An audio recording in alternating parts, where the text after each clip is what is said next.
Tour de table, Erika Walter, RCF Charente. Émission Tour de table spéciale encore aujourd'hui à l'occasion du Festival international de la bande dessinée d'Angoulême. Nous sommes toujours installés dans les locaux de l'association La Colombière et plus précisément dans ceux du GEM, groupe d'entraide mutuelle L'Échappée. Merci à eux de nous accueillir boulevard Pasteur à 2 pas de l'espace Franquin. Nous sommes donc en direct jusqu'à midi et pour ouvrir cette heure, 2 invités avec nous. Sébastien Girard qui est auteur de la BD Fraude qui peut, Bloom face aux industriels de la pêche électrique qui est paru chez les éditions Delachaux et Niestlé. Bonjour. Bonjour. Et Laetitia Bizio, qui est chargée de projet dans cette association Bloom, donc, qui est dédiée à la préservation des océans. Bonjour. Bonjour. Alors avant de rentrer, on va dire, plus dans le propos de cet album de bande dessinée, la façon dont il suit le combat de l'ONG Bloom pour faire respecter l'interdiction de la pêche électrique par une loi européenne, il est important peut-être de vous situer l'un et l'autre. Alors vous, Sébastien Girard, vous êtes donc entre autres auteur de bande dessinée, parce qu'en fait, vous avez un parcours qui n'est pas du tout linéaire, avec, on va dire, plusieurs vies professionnelles. Oui, des revirements dans mon parcours professionnel, beaucoup. J'ai commencé par faire des études d'écologie. Donc, j'ai un master pour faire de la recherche. Et puis, au moment de faire ma thèse, je me suis dit, non, en fait, c'est pas ce que je veux faire. Donc, j'ai étudié le cinéma animalier. Et puis, j'ai été un petit peu intermittent du spectacle dans l'audiovisuel. Et je suis arrivé sur la BD, à faire de la BD sur le tard. Notamment parce qu'on peut arriver à un produit fini sans avoir à convaincre des producteurs d'investir de l'argent. C'est-à-dire que le problème en fait avec les projets audiovisuels, c'est qu'il y a toute une phase de recherche d'argent. Donc on fait le scénario, on va voir des producteurs, on leur demande de l'argent. Et puis ce qui se passe souvent, c'est que finalement on n'a pas l'argent et le projet est fini au fond d'un tiroir. Donc ça m'a amené à me dire, en fait si je fais de la BD, même si la BD n'est pas éditée, moi je peux arriver au produit fini tout seul. Et du coup mes 2 BD, je les ai faites seul et j'ai trouvé l'éditeur en fait une fois que la BD était terminée. Donc c'était le cas de la précédente et puis c'est celle-ci aussi finalement. On a fait la BD donc avec Laetitia, je l'ai beaucoup interviewée. Et puis l'éditeur s'est engagé après. Une fois qu'il a vu le travail terminé. Donc le projet effectivement ficelé, on va dire, cet album de bande dessinée terminé. Il y a quelques retouches, mais très peu finalement par rapport au produit fini. Oui. Laetitia Bizio, donc vous représentez l'association Bloom. Je disais, vous êtes effectivement chargée de projet dans cette association, qui est une association qui a été créée en 2004. Et donc, l'enjeu de cette ONG, c'est protéger la vie dans l'océan et défendre le bien commun. Est-ce que vous pouvez nous donner peut-être le contexte, puisque maintenant, ça fait une vingtaine d'années que cette ONG existe, de ce qui l'a fait naître peut-être et de là où on en est par rapport au combat qu'elle a déjà pu mener, cette association Bloom? Oui, donc l'association Bloom a été fondée par Claire Nouvian en 2004. Au départ, en fait, c'était le gros combat de Bloom, c'était la lutte contre le chalutage en eau profonde, qui a duré en fait 8 ans pour faire interdire cette technique de pêche. Donc ça a mis pas mal d'années. À la suite de ce combat, Bloom s'était promis de ne plus jamais partir en campagne tel que ça avait été le cas pour le chalutage en eau profonde. C'était jusqu'à que la pêche électrique arrive. Et donc voilà, à l'heure actuelle, la pêche électrique est bien interdite depuis donc, le 1er juillet 2021. Et l'association Bloom en fait, continue de se battre pour changer le modèle économique de la pêche. On s'attaque aux méthodes de pêche destructrices, on s'attaque aux subventions néfastes qui alimentent la surpêche. On a plusieurs autres sujets aussi, des sujets plus consommation comme les labels trompeurs, notamment le label MSC. Donc voilà, sur notre site internet, vous pouvez voir nos campagnes actuelles. Et vous, Laetitia Bizio, vous avez rejoint donc, cette ONG il y a quelques années, donc avec de fortes convictions et l'envie de trouver finalement du sens aussi à vos convictions et par rapport à l'engagement ou par rapport finalement l'engagement professionnel que vous pouviez avoir. Oui, exactement. En fait, au départ, j'ai aussi une autre vie avant ça. J'ai un master recherche en chimie et j'ai pas voulu continuer dans cette voie-là et j'ai fait un master spécialisé ensuite en gestion des ressources naturelles et j'ai découvert Bloom pendant mes études. En fait, c'était Claire Nouvian qui est venue nous faire un cours et en fait, son énergie m'a convaincue. Voilà, c'est ça. Et je me suis dit, en fait, j'ai envie vraiment de travailler pour Bloom. Et c'est comme ça que je suis arrivée sur le sujet de la pêche électrique parce qu'au départ, c'était mon sujet de stage de fin d'études. Et vous vous êtes pleinement engagé dedans, hein, puisque c'est aussi finalement ce qu'on retrouve dans cet album que vous avez réalisé, donc Fraude qui peut, Sébastien Girard, justement l'engagement, on va dire, de Laetitia Bizio au sein de cette association et justement dans ce combat contre la pêche électrique. Alors vous, Sébastien Girard, comment il est arrivé finalement ce projet de travailler et de suivre le combat de cette ONG après votre première bande dessinée effectivement qui a été publiée, éditée, Chronique d'un kidnapping? Qu'est-ce qui s'est passé pour vous finalement en termes de projet pour rebondir après cette première bande dessinée? Et c'est vrai que la première BD Chronique d'un kidnapping traitait de thèmes sociaux. Et suite à cette BD, j'ai voulu en fait parler de défense de la vie, défense de l'environnement. Je suis assez sensible à ces questions depuis assez longtemps. C'est pour ça que j'avais fait du coup, mon master était un master d'écologie. Et du coup, je me suis mis à rechercher Je voulais raconter un combat. Je voulais pas faire je voulais pas traiter un sujet vaste, un peu comme un cours. Je voulais vraiment raconter une histoire. Donc je me suis dit, je veux raconter un combat pour la vie. Pour la vie sur Terre. Et donc, j'ai fait pas mal de recherches sur Internet, j'ai été voir les différentes ONG.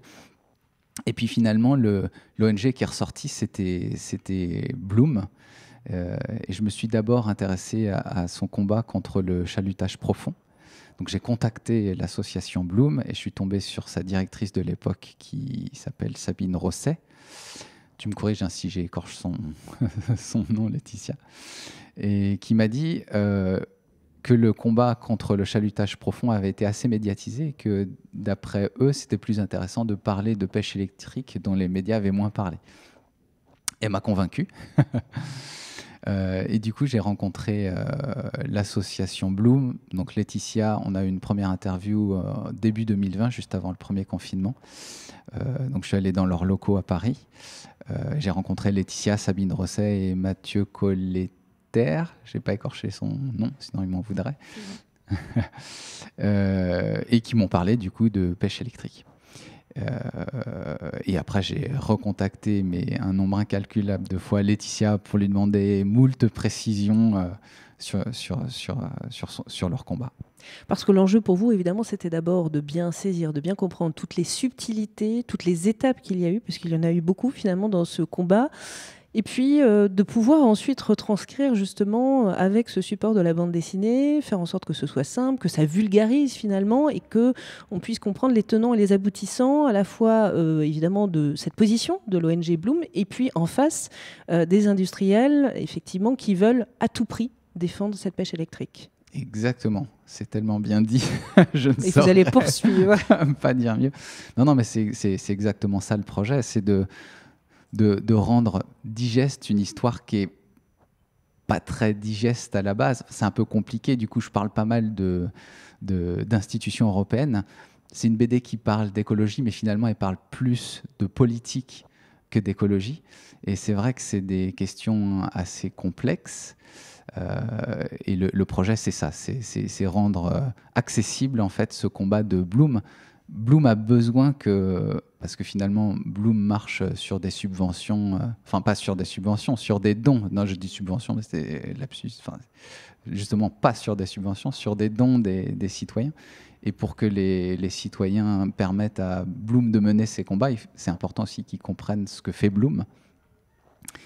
Et du coup, c'est vrai que le support de la bande dessinée est très adapté. Ce médium est très... Il y a un téléphone qui sonne et je réalise que je n'ai pas éteint le mien, donc le mien va peut-être sonner aussi.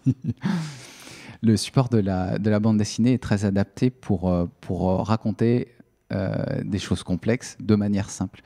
Visuellement, des fois, un seul dessin fait autant pour faire comprendre aux gens qu'un long texte. Et puis la BD, le lecteur a la maîtrise du temps, ce qui n'est pas le cas dans un documentaire, où en fait c'est le réalisateur qui choisit le temps le rythme. Voilà, exactement. Qui prend pour faire telle ou telle explication. Et parfois c'est intéressant de s'arrêter, peut-être de revenir en arrière. Et du coup, le fait que ça soit un médium qui permette en fait au lecteur de maîtriser le temps de lecture le rend encore plus intéressant, je trouve, d'un point de vue didactique, puisque c'est une BD, certes, qui raconte une histoire, mais qui a aussi une vocation à apprendre des choses, à décrire un système. Laetitia Bizio, donc à Bloom, vous avez tout de suite saisi cette opportunité, on va dire, de cet intérêt de Sébastien Girard, de cette rencontre aussi humaine, où vous vous êtes dit que ça avait du sens effectivement de pouvoir collaborer avec Sébastien Girard et de ce support de la bande dessinée. Est-ce que vous aviez déjà eu des expériences pour l'association Bloom avec le support de la bande dessinée, justement pour sensibiliser, pour conscientiser ? Oui, tout à fait. En fait, Bloom utilise plusieurs supports pour alerter, pour faire connaître ces sujets. Et la bande dessinée avait été utilisée par Bloom, en fait, déjà à l'époque du chalutage en eau profonde, avec une BD qui avait permis de récolter beaucoup de signatures sur une pétition, jusqu'à 900 000 signatures sur la BD sur le chalutage en eau profonde. Donc, c'était Pénélope Bagieux qui avait fait cette BD.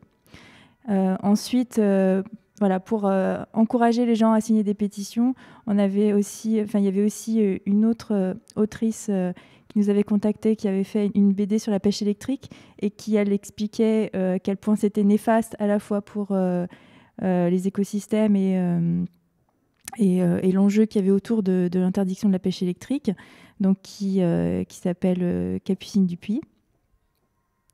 Et donc, on n'avait pas encore en fait raconté vraiment la campagne telle que Sébastien l'avait fait. Donc, au départ, le projet était un petit peu différent. Il voulait raconter vraiment la campagne de lobbying, comment ça s'était passé au Parlement européen pour aller convaincre les élus de voter pour cette interdiction de la pêche électrique avec voilà, les pêcheurs avec qui on travaillait.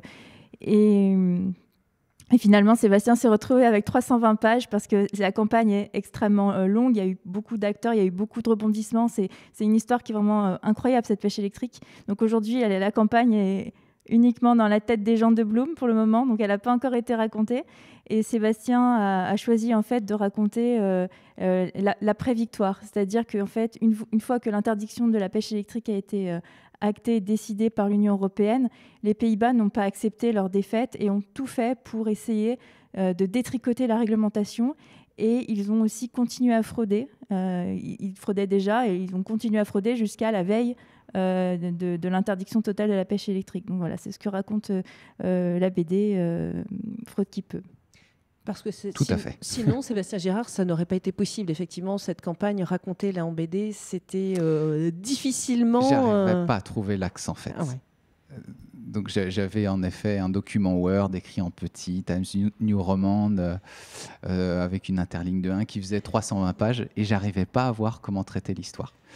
Et je me suis dit, en fait, à ce moment-là, il faut que je sorte la tête du guidon, il faut que je prenne un peu de distance, et peut-être que, enfin, des fois, le fait de prendre de la distance permet de débloquer des idées. Et je me suis dit, puisque pendant mes recherches, Laetitia m'avait raconté qu'une fois que la loi était passée, en fait, les industriels continuaient à frauder. Je me suis dit, je vais faire une petite BD d'une dizaine de pages, voilà, qui sera publiée sur Internet. Et puis ensuite, ça va peut-être me débloquer je vais peut-être trouver du coup une idée, un axe pour raconter cette campagne de lobbying au Parlement européen. Et puis finalement, cette BD que je pensais petite fait au final 80 pages. Parce qu'ils ont beaucoup fraudé. Oui. Et du coup, en effet, je raconte le combat de Bloom pour faire respecter la loi. Parce qu'il y a des institutions européennes, notamment la Commission européenne, dont une des missions est de faire respecter les lois. Et elle ne le fait pas. Donc Bloom contacte la Commission européenne, la met face aux évidences des fraudes et lui dit faites votre travail, faites respecter la loi. C'est dans vos prérogatives. Et la Commission ne le fait pas. Laetitia Bizio, à travers cette pêche électrique, effectivement, cette réglementation, cette loi qui, pour être appliquée, on voit bien à quel point c'est compliqué. Et on se rend compte, effectivement, de toute la force et de toute l'influence des lobbies. Alors, dans ce domaine-là, comme dans d'autres, finalement, c'est une illustration de la puissance des lobbies. Exactement. En fait, ça met en lumière, cette BD, un sujet petit, minuscule, en fait. La pêche électrique, c'était rien. C'était 84 bateaux. Bon, en fait, ils avaient le droit à 15 bateaux, c'est une autre histoire. Mais c'était rien par rapport à l'enjeu qu'il y a autour des questions de la pêche en Europe. Mais les lobbies ont mis vraiment une puissance énorme pour faire réautoriser cette pêche électrique et ensuite essayer d'obtenir son annulation. Et on n'était vraiment pas au même... c'était vraiment un combat. Nous, on se battait contre un État, on se battait contre les Pays-Bas, pas uniquement contre juste des pêcheurs ou des industriels. C'était vraiment une ministre qui défendait ces pêcheurs, qui est allée jusqu'à saisir la Cour de justice de l'Union européenne pour faire annuler l'interdiction de la pêche électrique, quand nous, derrière, on ramait, on sortait vraiment les rames pour essayer de faire poursuivre les Pays-Bas en justice et avoir une condamnation. On a demandé au gouvernement Macron de saisir la Cour de justice, non pas pour l'annulation de l'interdiction de la pêche électrique, mais pour qu'il y ait des poursuites judiciaires par rapport à toutes les fraudes qui ont été commises, les dérogations illégales qui ont été allouées, les subventions illégales qui ont été allouées, qui ont causé non seulement des problèmes écologiques, mais aussi des problèmes sociaux, parce qu'on a eu des pêcheurs en fait, qui se sont retrouvés vraiment dans des situations compliquées. On a une criée à Dunkerque qui a fermé, et on a demandé donc au gouvernement d'agir, et en fait, en réponse, on a eu non, on ne va pas agir, on va laisser la Cour de justice décider si l'interdiction de la pêche électrique va être annulée ou non. C'est la réponse qu'on a obtenue. Pour vous dire, en fait, on ne jouait pas du tout avec les mêmes armes. Et malgré ça, on est arrivé en fait à gagner parce qu'on avait l'opinion publique avec nous, parce qu'on a voilà, la pêche électrique, c'est vraiment une technique néfaste et c'était difficile pour eux de revenir en arrière. Mais il faut savoir qu'à l'heure actuelle, les lobbies sont encore concentrés là-dessus. Et il y a eu des amendements récemment qui ont été déjoués, où il y a toujours des propositions. Dès qu'il y a des débats au sein du Parlement européen, il y a des députés qui prennent la parole, c'est toujours les mêmes, des Néerlandais, et qui vont expliquer que la pêche électrique, c'est écologique, c'est sélectif, et que ça économise du carburant, donc c'est bon pour le climat. Et ils martèlent ça à longueur de journée pour essayer ensuite de la faire réintroduire, parce que les prix du carburant aujourd'hui sont tels qu'il leur faut une solution, entre guillemets, efficace. Donc pêcher vraiment les poissons rapidement en premier, au mépris complètement du respect de la réglementation et de la cohabitation avec les autres pêcheurs, et même de l'avenir, en fait, puisqu'ils sont vraiment en train de tout détruire. Donc ça veut dire, Laetitia Bizio, qu'il faut une vigilance permanente et que le combat, finalement, il n'est jamais terminé. Aucun combat en fait, écologique ou social n'est gravé dans le marbre. Hein. En fait, il faut toujours être vigilant. Même par rapport à d'autres techniques de pêche, parce que aujourd'hui ils développent d'autres choses. Il y a cette scène démersale qu'on a failli faire interdire dans les eaux territoriales françaises. On avait obtenu un vote au Parlement européen en juillet dernier. La France s'est opposée en trilogue. Donc le trilogue, c'est une négociation avec les États membres, la Commission européenne et le Parlement, s'est opposé à l'interdiction de cette technique dans ces eaux territoriales, alors que 98% des pêcheurs sondés par leurs propres organisations voulaient cette interdiction. C'est aussi une autre technique pratiquée par les Néerlandais, en fait, la scène démersale, qui consiste à déployer dans le fond marin un câble qui recouvre une surface de 3 km² en moyenne. Et donc, le câble est mis en vibration, ça fait un mur de sédiments et de sons qui apeurent les poissons. Et en fait, le poisson est concentré au centre du carré. Et donc, c'est ultra efficace parce que là où un chalut, c'est une ligne... c'est droit en fait, c'est linéaire. Là, ils prennent en fait toute une surface avant de pouvoir capturer. Donc voilà, c'est quand même une technique qui est vraiment dangereuse et néfaste. Et on n'a pas obtenu son interdiction, alors pas encore. Et voilà, ça vous montre en fait qu'on gagne un combat, mais en fait, les industriels ont toujours un temps d'imagination d'avance pour inventer des innovations destructrices qui mettent vraiment en danger à la fois la nature et les autres pêcheurs. Et d'où l'importance donc effectivement de cette BD, Sébastien Girard, Fraude qui peut, parce qu'effectivement là, comme le soulignait Laetitia Bizio, le combat il n'est finalement jamais terminé. Donc l'importance effectivement de conscientiser autour des possibilités, des façons de faire, des moyens de contourner, de détourner, de réinterpréter sans cesse, et puis de continuer donc effectivement ce lobbying qui est un lobbying sans merci entre guillemets, hein, qui est un lobbying qui se pense plus fort que tout, finalement. Oui. Oui, évidemment, si j'ai fait cette BD, c'est parce que je pense que c'est important que les citoyens soient au courant de ça. D'ailleurs, il y a eu une interview de Claire Nouvian où il disait que c'était presque un devoir des citoyens de comprendre comment fonctionnent les institutions européennes, parce que c'est les institutions qui décident de la vie de tous les citoyens européens. Alors c'est difficile parce que c'est très complexe, que les citoyens ont une vie, beaucoup ont une famille, des enfants, un métier, et on a peu de temps en fait pour comprendre ça. Donc à travers ce travail, on essaie de leur faciliter, on va dire, ce travail, de leur permettre assez rapidement, sans connaissance préalable, de comprendre le fonctionnement de ces institutions et de ces lobbies du coup industriels. Et puis vous arrivez à mettre de l'humour aussi dans tout ça. C'est-à-dire que cette BD, c'est pas simplement essayer de vulgariser, de simplifier pour faire comprendre, pour faire passer effectivement le message et l'importance évidemment de ce combat de l'association Bloom. Il y a aussi effectivement votre style, on va dire, pour aborder effectivement cette question, ce problème. Et pour pouvoir effectivement faire en sorte que ce message il puisse peut-être plus facilement passer. Tout à fait, oui. Tout à l'heure, je disais que le projet de cette BD, c'était de rendre une histoire un petit peu digeste. Et donc il faut être simple, il faut être clair, et l'humour participe de ça. Ça rend la lecture plus agréable et ça facilite la transmission de ces connaissances. Ouais. Alors, vous êtes, avec cette bande dessinée, Sébastien Girard, donc sélectionné dans le cadre du prix Tournesol 2023, prix Tournesol qui sera remis ce soir. Qu'est-ce qu'elle a comme valeur, on va dire, cette sélection? Et peut-être, on vous le souhaite, le prix. Mais en tout cas, la sélection déjà à travers ce prix Tournesol, qui est une sélection qui est portée donc, par des valeurs évidemment écologiques, puisque derrière ce prix, c'est Europe Écologie Les Verts. Oui. La sélection en elle-même est une énorme récompense. C'est-à-dire que si on n'a pas le prix, d'ailleurs, je me permets même pas de l'espérer. C'est déjà génial cette sélection. C'est vrai qu'on sort une bande dessinée. On sort une bande dessinée parmi les environ 6000 autres qui sortent en France tous les ans. Donc, quand notre but est de transmettre des idées, le moment où la BD sort de l'imprimeur n'est qu'une étape de franchie, c'est pas du tout un aboutissement. Ensuite, il faut aller la faire connaître, la faire, lui trouver des lecteurs. Et c'est un travail vraiment difficile. On va faire des signatures en librairie et puis on en vend 5 en une après-midi. Et du coup, cette sélection, c'est l'opportunité de faire connaître notre travail et de diffuser un petit peu les idées qu'on cherche à transmettre. Donc c'est très, très, très important, voire vital.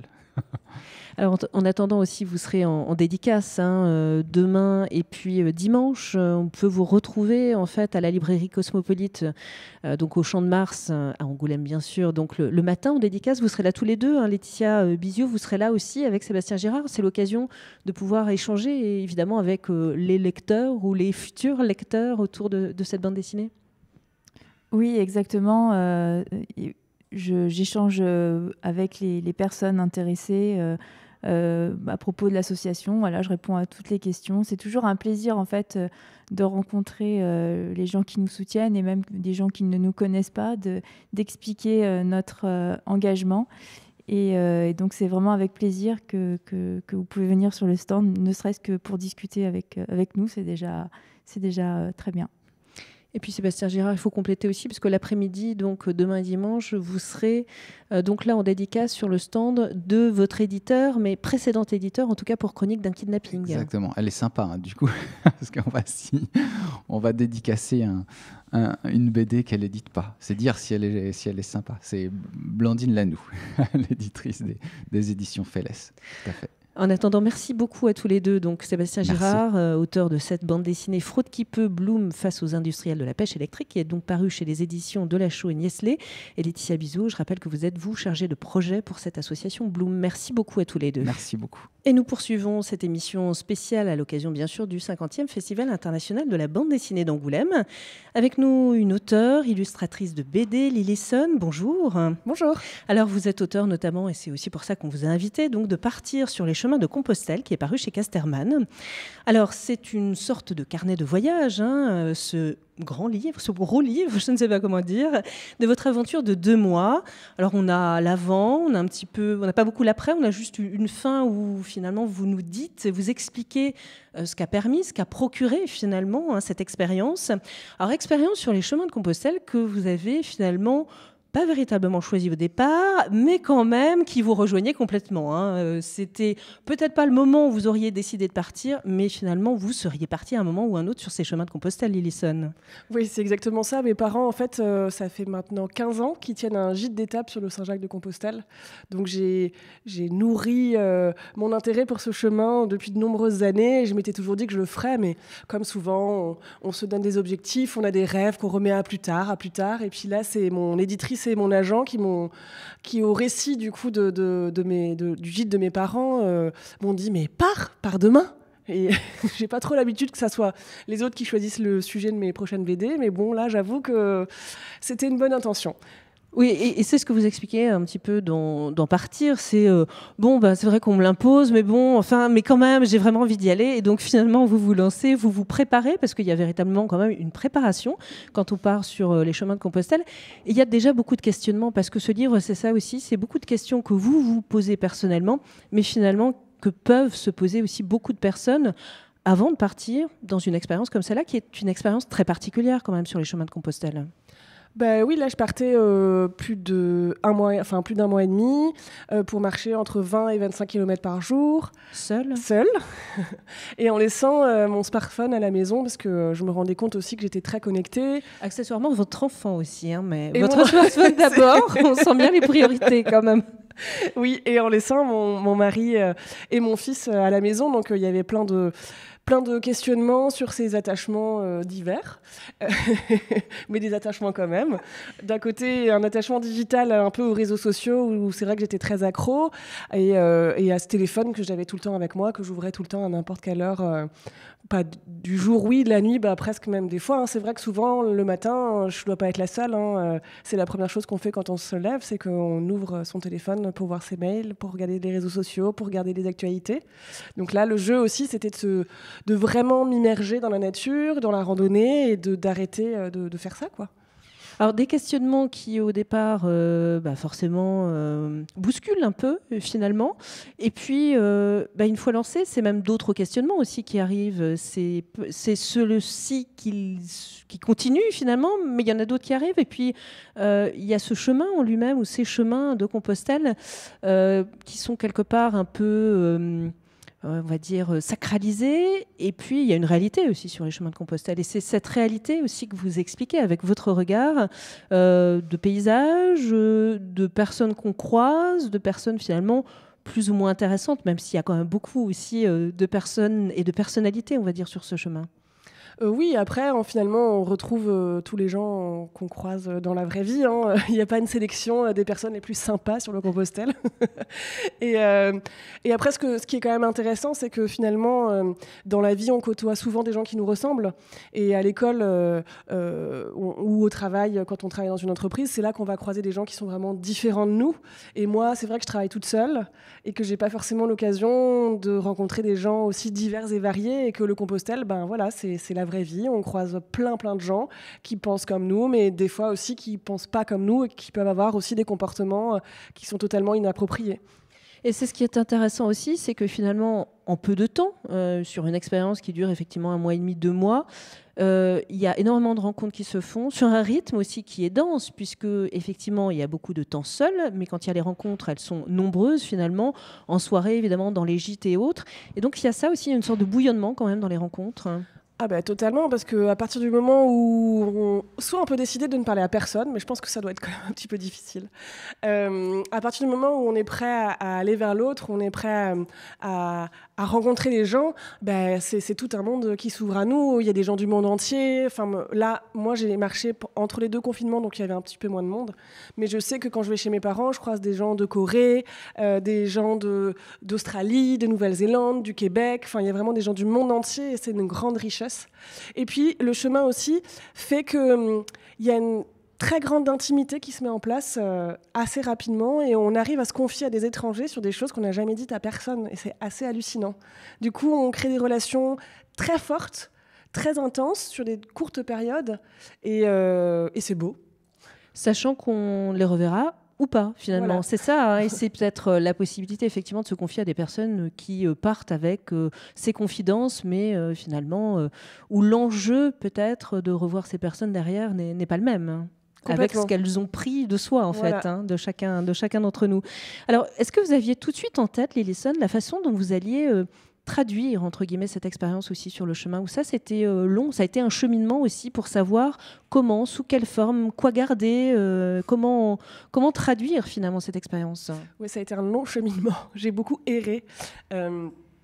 Dans mes précédentes bandes dessinées, j'ai une ligne très claire, avec un dessin très simple, avec des aplats de couleurs très simples aussi, pas de texture. Et là, au début, j'ai commencé à rendre ça, à travailler comme ça pour le début de cette bande dessinée. Et je me suis rendu compte que ça correspondait pas du tout, que j'arrivais pas du tout à rendre l'esprit, les sentiments, les émotions. Et donc, j'ai commencé à travailler avec des crayons de couleur. Et puis, j'ai commencé à rajouter de la peinture. Et puis, j'ai commencé à rajouter des photos et des collages. Et puis j'ai commencé à intégrer les dessins que j'avais faits sur le chemin aussi. Enfin voilà, j'ai vraiment, finalement, ça s'est transformé comme un carnet de voyage où on viendrait coller une fleur séchée, un ticket d'entrée dans un musée, où on viendrait raconter ce qui s'est passé dans la journée. Finalement, je l'ai monté comme ça en essayant d'utiliser tout ce que j'avais sous la main pour exprimer ce chemin, quoi. Et alors, donc, par rapport effectivement à cette expérience du chemin de Compostelle, est-ce que vous sentez que, même si au départ vous n'étiez pas à l'initiative de ce départ, est-ce que ça s'inscrivait finalement logiquement et avec le recul dans la continuité de travail que vous avez pu faire, enfin en tout cas de projets, d'illustrations, de BD que vous avez pu faire? Finalement, il y a une logique, il y a une continuité, et ça, on le voit après aussi un peu avec le recul. Oui, alors là, ça a changé quand même un petit peu, puisque les travaux que j'avais fait avant, ma première BD, c'était vraiment sur une expérience personnelle. J'ai eu un cancer quand j'étais plus jeune, et je raconte cette expérience, cette drôle d'expérience-là, mais ça reste une expérience. Du coup, pareil, un cheminement à travers cette maladie. Après, j'ai travaillé sur le corps des personnes qui ont un vagin, et puis j'ai travaillé sur cette idée de l'instinct maternel, où en fait, pareil, ça reste un chemin, une expérience où je viens me poser des questions, mais c'était moins physique, on va dire. Enfin, quoique la chimio, c'était quand même un petit peu physique aussi. Mais là, il y avait vraiment cette notion de partir, de ne pas aller forcément lire des choses, mais de me nourrir seulement de ce que je vivais, de mes réflexions et de ce que j'avais à portée de main, qui était une étape d'après, qui reste très cohérente avec ce que je faisais avant, mais qui est là, pour le coup, un tout petit peu différent. Et puis, c'était très intéressant aussi de partir seule, et du coup, d'expérimenter cette solitude. Et finalement, dans l'écriture, il y avait ça aussi. J'étais ma seule ressource, d'une certaine manière. Et alors, comment il vous a changé, ou qu'est-ce qui vous a obligé finalement ce départ sur les chemins de Compostelle et cette expérience sur les chemins de Compostelle? Est-ce que ça vous étiez tenu finalement, parce que c'est un peu ça la fin quand même aussi de partir, c'est donc J plus un mois, J plus 5 mois. Est-ce que vous êtes resté dans cet esprit-là? Est-ce que c'est forcément, ça ne reste qu'une expérience marquante, où on s'oblige parce qu'on a fait le chemin? En tout cas, vous, c'est ça aussi. Est-ce qu'on s'oblige à certaines choses quand même, parce qu'il y avait cette déconnexion par rapport au téléphone, il y avait tous ces questionnements qu'il y a eu? Est-ce que du coup ça transforme quand même? Oui, complètement. Je pense que mon rapport justement à l'utilisation des réseaux sociaux est aujourd'hui différente. Je n'ai pas complètement coupé, parce que c'est vrai que pour moi, qui ai un travail assez solitaire, c'est un vrai outil de travail pour être en lien avec mes lecteurs et leur montrer un petit peu ce qui se passe entre chaque sortie de bande dessinée. Mais j'ai un attachement qui est moindre à chaque like, à chaque commentaire, et je l'utilise vraiment comme un outil professionnel maintenant. J'ai plus de détachement aussi, j'ai moins cette volonté de tout de suite montrer ce que je suis en train de faire quand il m'arrive quelque chose. Je pense réussir maintenant à le vivre d'abord pour moi, et après, par souci professionnel, de me dire qu'il y a peut-être des choses que je vais partager ou non. Mais il y a aussi surtout cette capacité à faire des choses seule, à être autonome dans mes choix, à savoir me nourrir intellectuellement, émotionnellement, qui a pour moi été un grand changement dans ma vie et une grande force, parce que je ne pensais pas que j'étais capable de faire ça. Et aujourd'hui, ça m'ouvre plein de nouvelles perspectives. Je suis déjà repartie toute seule. Là, je vais repartir au printemps, encore une fois, marcher toute seule. C'est devenu un besoin et une nourriture extraordinaire pour moi. Oui, sur laquelle vous vous appuyez maintenant véritablement, quoi. Complètement. Là, pendant le festival, on peut vous retrouver quand et où, Lillison? Alors, je reste pas très longtemps, c'était une visite éclair. Ce soir, je serai de 17h à 19h à la librairie Cosmopolite. C'est ça, voilà, au Champ de Mars. Au Champ de Mars.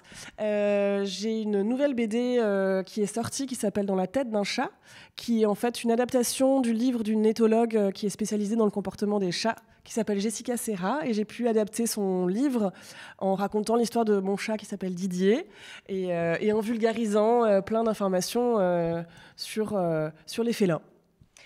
Alors donc, effectivement, pour cette visite express, c'est aujourd'hui, si on ne veut pas vous rater. Hein, oui, c'est ça. Bon. Merci beaucoup, en tout cas, à vous. Je rappelle votre livre « Partir sur les chemins de Compostelle », hein, donc ce carnet de voyage par rapport à cette expérience parue chez Casterman. Merci beaucoup à vous d'être venu partager aujourd'hui avec nous. Merci à vous. Dans le cadre de cette émission spéciale Festival international de la bande dessinée d'Angoulême, dans la dernière partie de cette émission, un éclairage particulier autour de la conquête spatiale.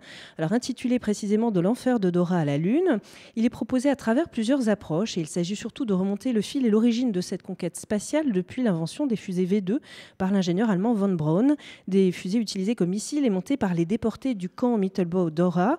Il est donc proposé en ce moment même à Angoulême et ce soir aux familles à Ruffec une dédicace rencontre avec des regards complémentaires, à la fois historiques, d'auteurs de BD et d'auteurs et comédiens.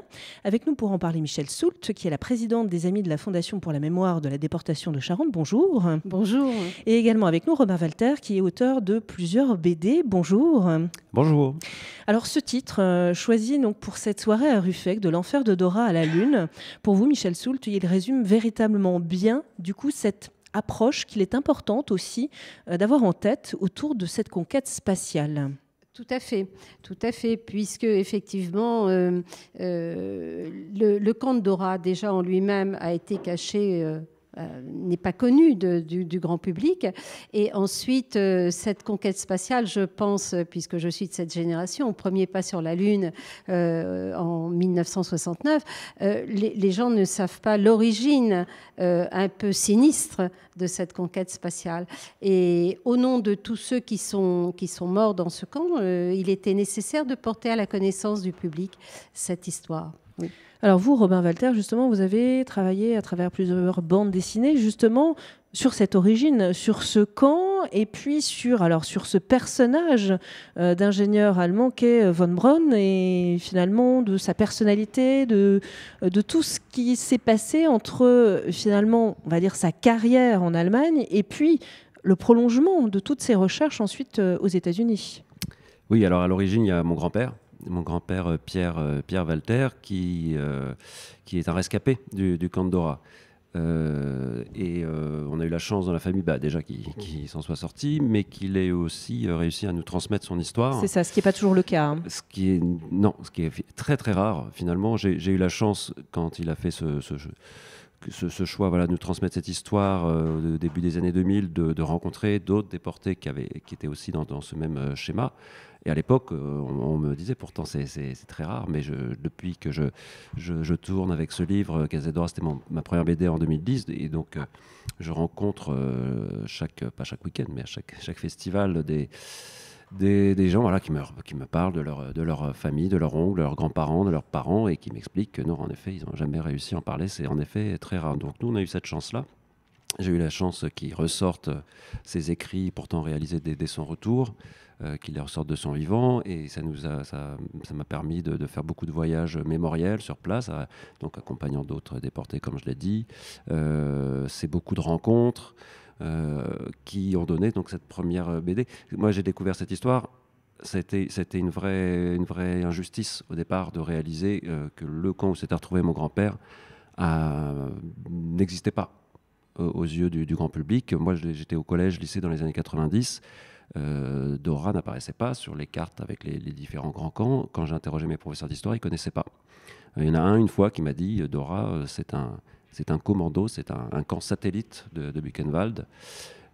Et en fait, c'était celui qui était le mieux renseigné, sauf qu'à l'époque, les historiens n'avaient pas encore mesuré l'ampleur de ce qu'était Dora. Et cette histoire a été, cet oubli a été causé par, en effet, la carrière de ce von Braun, ce jeune génial ingénieur allemand qui a convaincu Hitler qu'il fallait absolument miser sur sa technologie, qui sont les fusées. Il est le père des fusées modernes, aussi bien des missiles que des fusées spatiales. Hein. Ce sont les mêmes technologies à la base. Et donc, il s'est retrouvé, après avoir convaincu Hitler, il a dû régler le problème de la main-d'œuvre. Et c'est à ce moment-là qu'il a fait ce choix d'utiliser la main-d'œuvre concentrationnaire, de créer Dora, et qui est devenu un grand camp de concentration qui, à son tour, a développé tout un réseau de satellites comme ça, de camps satellites. Et von Braun, à la fin de la guerre, s'est retrouvé chez les Américains. Enfin, tous les alliés le cherchaient, mais lui-même avait saisi que c'était seulement là-bas qu'il aurait la capacité de continuer son œuvre, parce que c'est ça qui l'intéressait. Et depuis tout petit, lui, ce qui l'intéresse, c'est l'espace. Et il a très vite compris que seule l'armée, plus précisément seule la guerre, pourrait nourrir sa carrière. Et c'est ce qui s'est passé, la Seconde Guerre mondiale, puis la guerre froide. Aux États-Unis, il s'est retrouvé embarqué dans cette guerre sur les deux fronts, puisqu'il a d'abord, dans un premier temps, continué de faire des missiles pour les Américains. Donc les missiles qui ont donc les premiers missiles nucléaires aussi, puisque les Américains avaient la bombe atomique.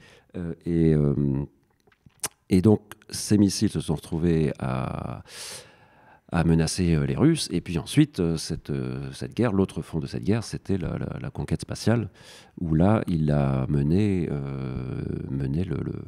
les États-Unis pendant toute cette guerre. C'est lui qui a fait réponse aux Russes avec le premier satellite américain, premier homme américain, etc., jusqu'à enfin dépasser les Russes avec la Lune. Donc finalement, pour lui, c'est ce que vous dites, hein, Robin Walter, pour von Braun, peu importe évidemment l'utilisation effectivement des déportés du camp, évidemment, qui ont servi, entre guillemets, à la fabrication des fusées utilisées comme missiles, des V2. Et puis pour les Américains, finalement, Michel Soult, pour les Américains comme pour d'autres, ce que vous soulignez, Robin Walter, c'était que von Braun était intéressant, était effectivement reconnu comme quelqu'un qui avait des compétences assez extraordinaires. C'est ça. Et c'est aussi l'autre question posée. Le progrès de la science, je dirais, n'a pas d'odeur. C'est-à-dire, quelle que soit la personne qui fasse progresser la science, l'essentiel, c'est qu'elle progresse. Et donc, c'est par exemple, bon, vous savez, j'interviens beaucoup avec les jeunes, et c'est une question qu'ils se posent. Alors, Robin, tu parlais d'injustice, hein, qu'au départ, c'était cette injustice qui t'avait motivé, mais c'est bien la réaction de nos jeunes. Ils ressentent une profonde injustice que ce camp ne soit pas connu, et profonde injustice d'en fait que jamais von Braun n'ait été inquiété, alors que c'était un nazi grand 1, parce qu'il faut arrêter de dire qu'il avait été enrôlé de force, etc., etc. Non, aujourd'hui, les recherches, les archives, les recherches ont prouvé que c'est bien quelqu'un qui s'était engagé de manière complètement volontaire. Donc, suivant, comme disait La Fontaine, suivant votre origine, suivant votre rang, la justice ne sera pas la même. Voilà.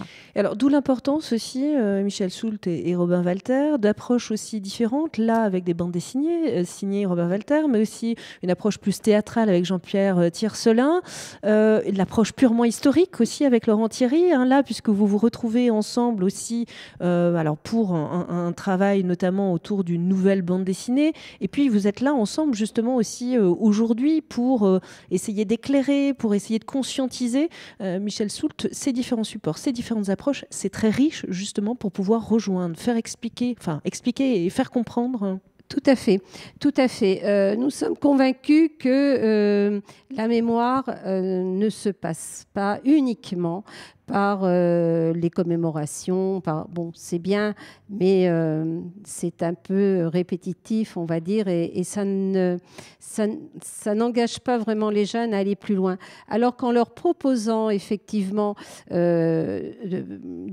aspects culturels différents, à ce moment-là, ils sont intéressés. La BD s'accroche très bien avec les jeunes. Le théâtre, on en a fait l'expérience avec Jean-Pierre Tiercelin récemment, puisqu'il est venu donner des lectures théâtralisées devant des classes. C'est pareil, c'est un excellent moteur. On peut, et puis, bon, l'apport scientifique, dans le travail que nous faisons avec les ateliers Petits chercheurs en histoire, le livre des 9000 est un outil indispensable. Oui, non, mais ce n'est que par la culture, je pense, aujourd'hui que c'est bien ton avis, hein, mais voilà. Et d'ailleurs Jean-Pierre Tiercelin l'explique très bien, notamment à travers ses pièces, que les déportés eux-mêmes, à partir de la fin des années 90, se posaient la question de comment continuer. Ils avaient évidemment bien conscience qu'ils n'étaient pas éternels, et donc comment continuer de raconter cette histoire, et avaient bien conscience évidemment du travail des chercheurs et des historiens, mais aussi du rôle des artistes, et quel que soit en effet leur domaine. Tout à fait. Y compris d'ailleurs, on l'oublie un peu trop souvent, mais il y a aussi la musique. Oublier la musique. Et de la complémentarité, c'est riche aussi pour vous, là, Robin Walter, justement, ces échanges, notamment avec Jean-Pierre Tiercelin, mais aussi avec Laurent Thierry, pour avancer, pour réfléchir, pour continuer à se questionner aussi sur le travail que vous pouvez faire, justement, vous, en bande dessinée, mais nourri aussi par ces échanges avec d'autres. Oui. Alors, avec les historiens, on peut trouver ça assez logique. Hein, quand on est sur des bandes dessinées historiques, notamment, je vais dire que c'est encore plus important quand c'est sur des sujets sensibles, d'être rigoureux. Ça ne veut pas dire que le rendu va forcément être strict, ennuyeux, tout ça. Moi, je fais partie de ceux qui pensent qu'on peut réussir à faire des choses très légères. Enfin, et Jean-Pierre en est le parfait exemple, Jean-Pierre Tiercelin. Mais derrière, il doit y avoir une rigueur historique. Donc, évidemment, ce lien-là avec les historiens est essentiel.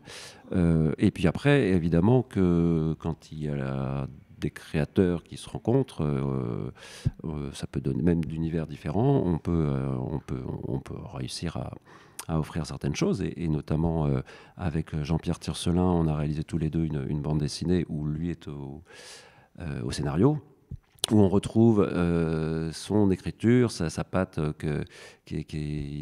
qu'on retrouve dans ses pièces de théâtre, et qui est donc dans cette bande dessinée Le secret de la coupole, et moi je suis uniquement au dessin.